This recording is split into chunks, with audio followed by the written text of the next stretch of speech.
we wondered if our work was finished here. We seemed to be tired in our spirits with a losing battle.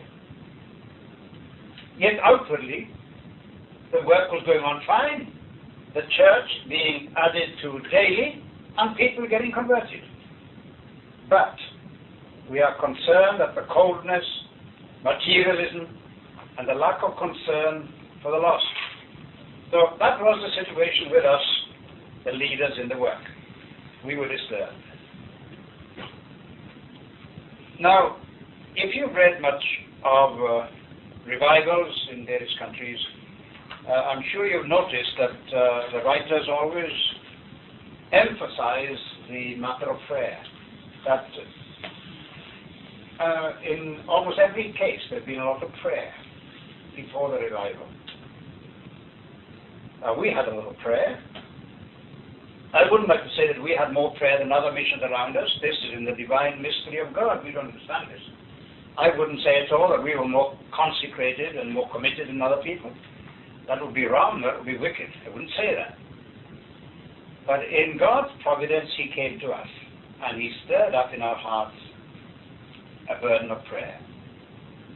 I know one missionary who, for a matter of few years, never went out preaching on a Sunday. He'd go to the early morning service, which was 6 or 7, and then he'd shut himself up in his house all day, every Sunday. I remember another lady, missionary, single lady, very small, frail. She never went to bed before 3 o'clock in the morning, every night, giving herself to pray for revival. So much so that the field leader was concerned because she was so small and frail, and he went to see her and remonstrated with her and told her, you can't do that in the tropics because you're so busy during the day, you must have your sleep, you must have your rest. And then he put himself into a little trap by saying, you know, you can't burn the candle at two ends. And she replied quickly and said, yes, you can. The only difference is that you burn out quicker, but it will burn brighter. And she carried on. There are quite a number of the individual missionaries who were portraying like that. You know, our situation then was like a reporter of the Liverpool Daily Post newspaper went up to North Wales in 1904 during the revival. He made a report, and in his report he said this: if I had been asked a month ago whether a revival was possible in Wales, I should have answered no. Now, isn't that interesting? But the situation, as far as he could see, in Wales before the 1904 revival was such that he despaired of ever seeing God at work, and then suddenly it came. He whom you seek will suddenly come to his temple. Our field leader went around the field at that time and visited every mission station, the whole 10 of them. He came back with a very heavy burden, and he said that he wasn't pleased with the situation. It looked good, but underneath it wasn't as it should be. And he suggested that we should give 1 day a month to prayer. Stop everything. Schools, medical work, everything. Just give ourselves to prayer. So we did that. That was amongst the missionaries mainly. And the immediate result was a new spirit of sensitiveness sprang up amongst us. And we began putting things right among ourselves. Nothing serious, but enough to jar the atmosphere.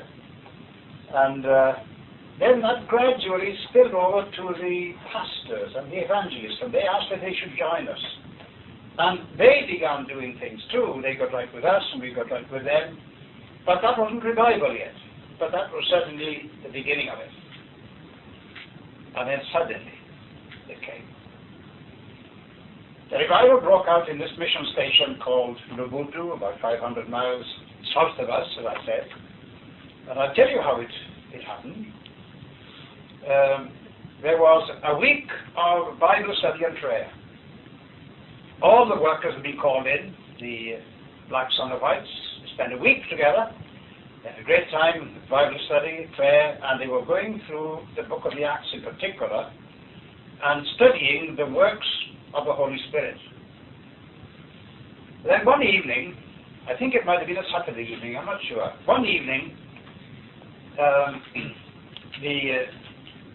the African friends were together having their evening devotions, which they always did and always do, in their quarters before going to their houses. And the whites were up in one of the missionary houses. They were having something similar before dispersing and going to their houses. And then one of the natives ran up to the missionaries and said, "There's something happening down there amongst us. We don't understand it. Please, can you come and help?" Well, two of the missionaries went down to see what was happening. And what they saw, I think, frightened them. They weren't used to this. It was something quite new. The African brethren were all together there in this prayer hut.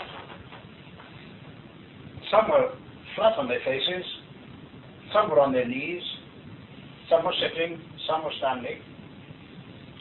Some were crying, sobbing, which is something we never knew before. Others were groaning, others were crying out for mercy. Yet others were on their feet with their arms upraised, praising God, full of joy and singing. It seemed like a bedlam. And the missionary didn't know what to do because they never seen it before.